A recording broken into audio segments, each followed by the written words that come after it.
Awinam astu namo sidam. Sidirastu tat astu astu swaha. Anu badra kartawiyanti swata. Semoga pikiran yang baik datang dari segala penjuru. Umat sedharma dimanapun berada, puja nityam astungkara, sudah sepatutnya kita panjatkan kehadirat ide Sang Yang Widiwasa. Karena atas asung kertawara nugraha beliaulah kita masih diberikan kesehatan hingga saat ini. Umat sedharma yang berbahagia, pada kesempatan yang berbahagia ini, izinkan saya, Dika Desintia, membawakan sebuah dharma wacana yang berjudul Persatuan dalam Keberagaman Hindu Nusantara. Berbicara mengenai keberagaman tentu tidak akan ada habisnya. Sebab sebagaimana yang kita ketahui bahwa agama Hindu sangat beragam dari berbagai suku bangsa. Hindu Nusantara terdiri dari berbagai suku, mulai dari suku Jawa, suku Bali, suku Dayak, suku Toraja, suku Bugis, suku Maluku, dan berbagai suku lainnya. Sehingga dengan hal ini menjadikan kita semakin beragam dan semakin indah, sebab setiap suku memiliki ciri khas dan keunikan masing-masing. Umat sedharma yang berbahagia, agama Hindu merupakan agama yang universal, sehingga dimanapun Hindu berkembang, maka di sana adat, istiadat, dan budaya akan terus tumbuh. Sebab dalam pengimplementasian ajaran agama, Hindu memberikan kebebasan bagi umatnya untuk memilih bentuk pemujaan yang ingin dilakukan. Sebab kebenaran pada suatu waktu, tempat, dan kondisi tidak akan sama benarnya dengan kebenaran di tempat, waktu, dan situasi yang berbeda. Misalnya saja, ketika kita melakukan perayaan ulang tahun, maka bernyanyi, bergembira, bercanda gurau adalah sesuatu yang benar.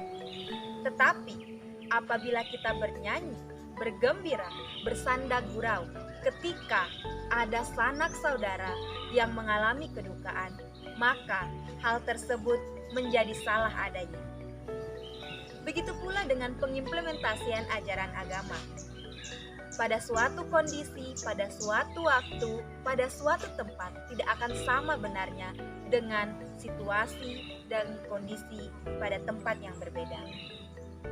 Hal ini berkaitan dengan ajaran agama Hindu yang mengajarkan bahwa pelaksanaan upacara keagamaan harus dilaksanakan berdasarkan desa, kala, dan patra. Lalu apakah desa, kala, dan patra tersebut? Yang pertama, desa. Desa adalah tempat dilaksanakannya suatu upacara keagamaan. Misalnya saja, seorang umat Hindu yang merantau pergi ke tengah-tengah kota ingin melaksanakan suatu upacara keagamaan. Namun, di sana bahan-bahan untuk membuat upacara sangat sulit ditemukan. Maka, orang tersebut tidak perlu memaksakan kehendaknya untuk membuat upacara yang besar. Apa yang orang tersebut miliki, maka itu dapat dipersembahkan. Yang kedua, kala. Kala merupakan waktu diselenggarakannya suatu upacara. Misalnya saja, seorang single parent yang harus bekerja, mengurus anak, dan melakukan kegiatan-kegiatan lainnya, ingin mengaturkan sebuah persembahan. Maka orang tersebut tidak perlu memaksakan dirinya untuk membuat upacara dalam waktu yang membutuhkan waktu yang besar atau banyak. Orang tersebut hanya perlu mematurkan apa yang ia miliki. Apabila yang dimiliki hanyalah sebiji buah, maka ia dapat mempersembahkan sebiji buah tersebut. Kemudian yang ketiga ada patra atau situasi. Patra merupakan situasi, kondisi, dan lingkungan tempat diselenggarakannya suatu upacara. Misalnya, dalam sebuah perayaan Siwaratri, saya ingin melakukan jagre di suatu pura. Akan tetapi tiba-tiba di hari itu ada hujan besar disertai dengan petir. Maka saya tidak perlu memaksakan kehendak saya untuk pergi ke pura, sebab saya dapat melakukannya di rumah saya sendiri. Sebab hal ini juga berkaitan dengan sifat dari ide Sang Yang Widiwasa, yaitu Yapi Wiyapaka yang berada di mana-mana. Misalnya juga ketika seorang ibu ingin menghaturkan sebuah banten gebogan ketika ada suatu acara keagamaan.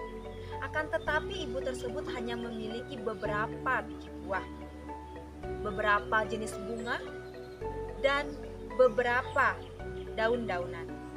Maka ibu tersebut tidak perlu memaksakan kehendaknya, sebab apapun yang ia miliki dan dipersembahkan dengan hati yang tulus, maka persembahan itu akan diterima oleh ide Sang Yang Widiwasa. Sebagaimana yang dijelaskan dalam Bhagavad Gita Adya 9 Sloka 26. Patram puspam palam toyam yome bhaktya prayachati tat aham bhakti upartam asnami prayatatmana. Yang artinya, apapun yang engkau persembahkan, sehelai daun, sekuntuk bunga, seteguk air, dan sebiji buah, apabila engkau mempersembahkannya dengan hati yang tulus, maka Tuhan akan menerimanya. Sloka tersebut sudah sangat jelas menjelaskan kepada kita semua bahwa yang terpenting dalam suatu upacara keagamaan adalah ketulus ikhlasan. Bukan dari seberapa besar kita mempersembahkan sesuatu, tapi seberapa ikhlas kita menghaturkan sesuatu. Umat sedharma yang berbahagia berbicara mengenai keberagaman dalam bentuk pemujaan.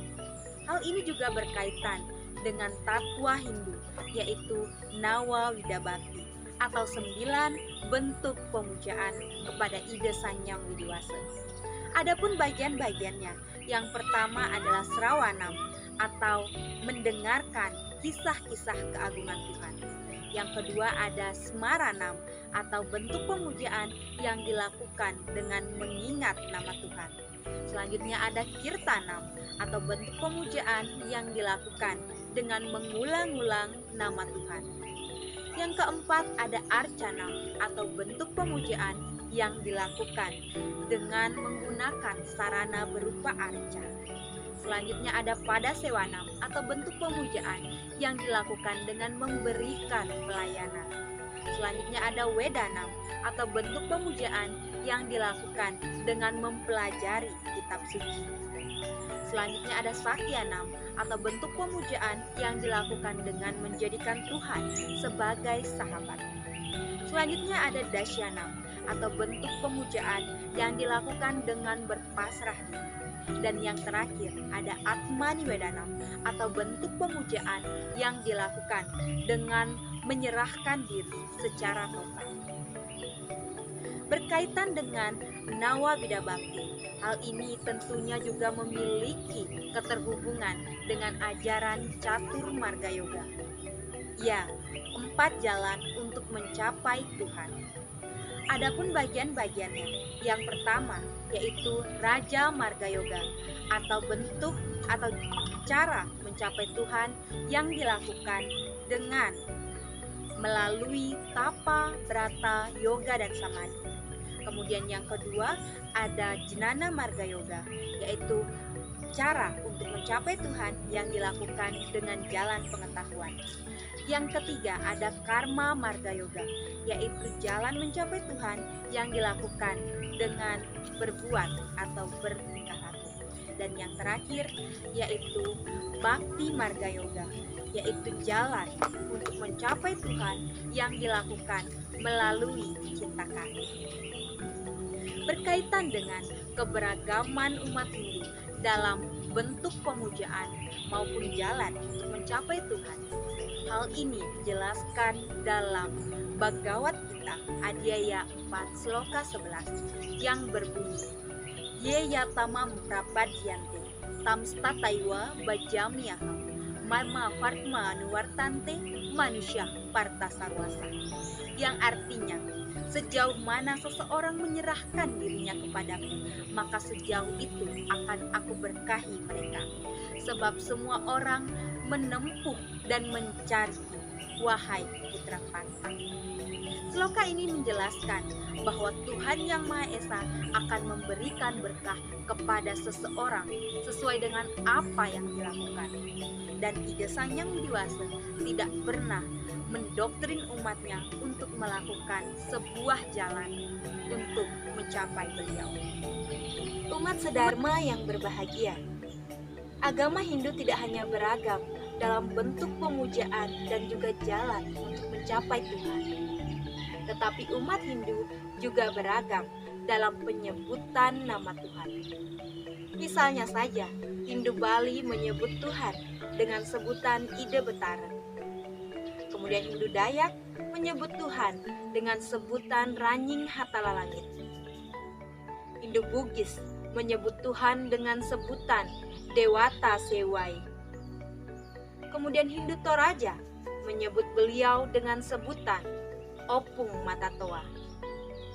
Kemudian Hindu Maluku menyebut Tuhan dengan sebutan Upudatu.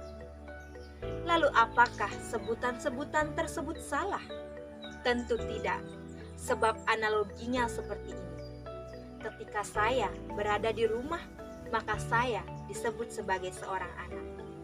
Ketika saya ke sekolah untuk mengajar, maka saya disebut sebagai guru.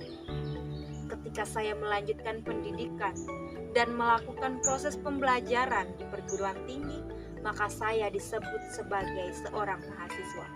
Ketika saya sakit dan ke rumah sakit, maka saya disebut sebagai seorang pasien. Lalu pertanyaannya, apakah saya adalah orang yang berbeda? Tentu tidak. Saya adalah orang yang sama, tetapi berbeda sebutan ketika saya memiliki kedudukan dan sifat serta fungsi yang berbeda. Begitu juga dengan kemahakuasaan Tuhan Yang Maha Esa. Beliau memiliki banyak nama karena hal tersebut disesuaikan dengan kedudukan, sifat, dan fungsi beliau. Sehingga keberagaman dalam penyebutan tentunya tidak boleh menjadi permasalahan bagi kita semua. Sehingga keberagaman dalam bentuk pemujaan, jalan untuk mencapai Tuhan, dan penyebutan menjadi sebuah keberagaman yang perlu kita jaga dan lestarikan. Sebab keberagaman tersebut hendaknya menjadi penyatu kita semua. Sekian Dharma Wacana yang dapat saya sampaikan pada hari ini. Apabila ada salah kata dan salah ucap, saya mohon maaf. Kelungkung Semarapura, Kirang Langkung Nunasinampura. Saya tutup dengan Parame Santi. Om Santi, Santi, Santi, Om.